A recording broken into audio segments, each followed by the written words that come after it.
প্রথম নাম্বার প্রার্থনা, আল্লাহ আমারে তওবাকারীদের অন্তর্ভুক্ত করেন। এখানে যে তওবাকারীদের অন্তর্ভুক্ত করেন, এর মর্ম কি, এর হাকিকত কি?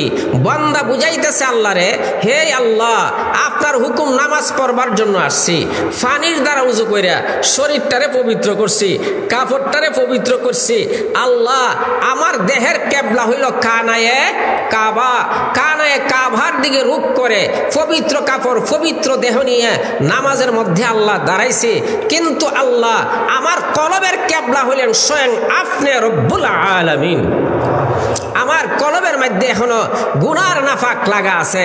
আল্লাহুম্মা জাআলনির দ্বারা বান্দা বোঝা, আল্লাহ নামাজও দাঁড়াইবার আগে আগে আমি তওবা করতেছি, আমার তওবারে কবুল করে আমার দিলের যত গুনার ময়লা আছে, গুনার ময়লা দূর করে দিয়া কলবটারে পবিত্র বানাইয়া দেন।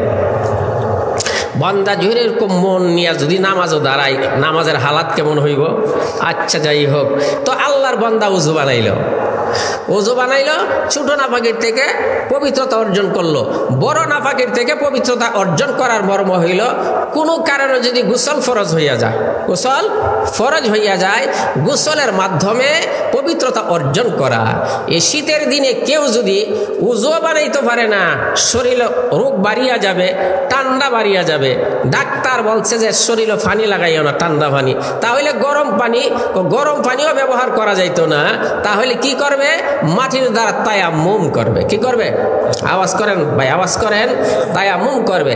অনেক মানুষ মুসলমান আছে, তায়াম্মুম কিভাবে করে, তায়াম্মুমের ফরজ করা এটা পর্যন্ত জানে না।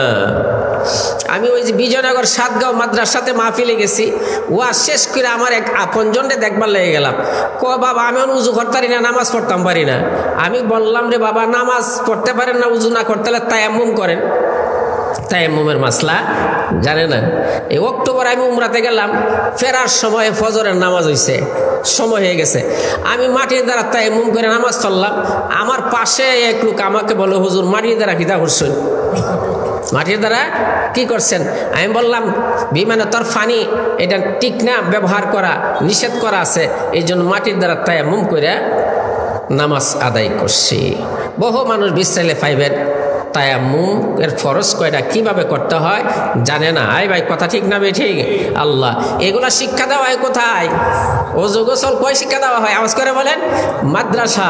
তাহলে আমি পবিত্রতা অর্জন করার জন্য আমাকে যাইতে হবে কোথায়? মাদ্রাসা শিক্ষা অর্জন করতে হবে। যাই হোক, তারপরে দ্বিতীয় নম্বর হইল নামাজের ফাওনা আদায় করা। নামাজের ফাওনা আদায়কে, নামাজে ফরজ আছে, ওয়াজিব আছে, সুন্নত আছে, মুস্তাহাব আছে। এই সবগুলার দিকে লক্ষ্য রেখে নামাজ আদায় করা। আমরা স্টলের মধ্যে বসে সময় দিতে পারি, গল্প গুজবের সময় দিতে পারি, কিন্তু মসজিদে গেলে কিভাবে কার আগে তাড়াতাড়ি বেরিয়ে যেতে হবে? এই কথা ঠিক না? ঠিক। রুকুর থেকে সোজা হইয়া দাঁড়ায় না, এক সিজদা দিয়ে আবার সোজা হইয়া বয় না, আর এক সিজদা দিয়ে দেয়। নামাজে অনেক রকমের ত্রুটি আছে। আর যদি কেরাত জিজ্ঞেস করা হয়, সূরা ফাতিহা পড়েন, সূরা ইখলাস পড়েন, তাহলে দেখা যাবে অধিকাংশ মানুষের সূরা সহি হয় না। বড় বড় গলত লাহনে জলি আছে, যে লাহনে জলি হইলে অনেক সময় নামাজ নষ্ট হইয়া যায়। আমার নামাজটা হইতেছে কিনা এটা যাচাই করার মতন কোনো পথ আমি নিজে বাইর করতে পারি না। এই কথা ঠিক না? ঠিক। লজ্জার কারণে যাই না। এই জন্য আমরা নামাজও পড়বো, হক্কানি উলামায়ে কেরামের কাছে যাইয়া নামাজের মাসলা মাসায়েল শিখবো ইনশাআল্লাহ। রাজি আছে? ইনশাআল্লাহ।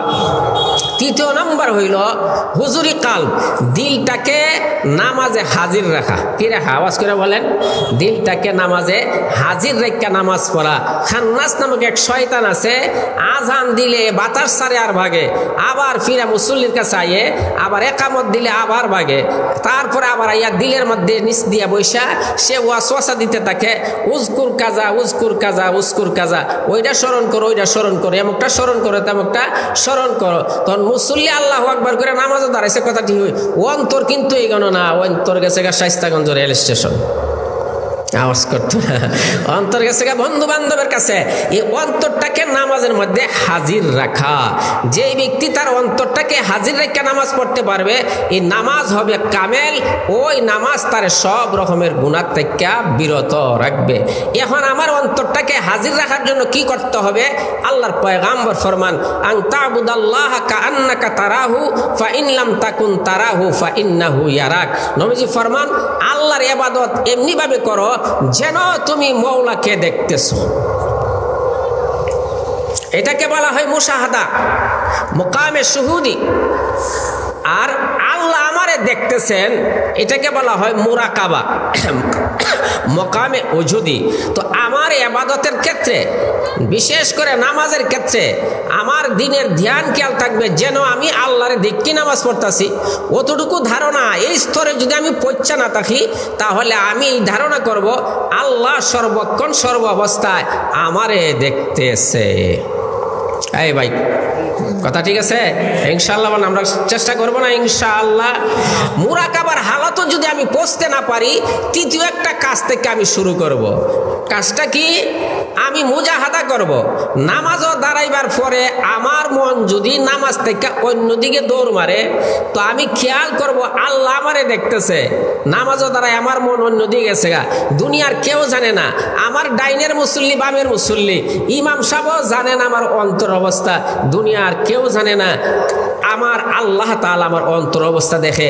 এই জন্য মনটাকে টাইনাইন না আবার নামাজের কাজের মধ্যে লাগাইয়ে দেওয়া। এইভাবে শয়তান নফস আমার দিন অন্যদিকে নিয়ে যাবে, আমি টাইনাইন না নামাজও লাগাইব।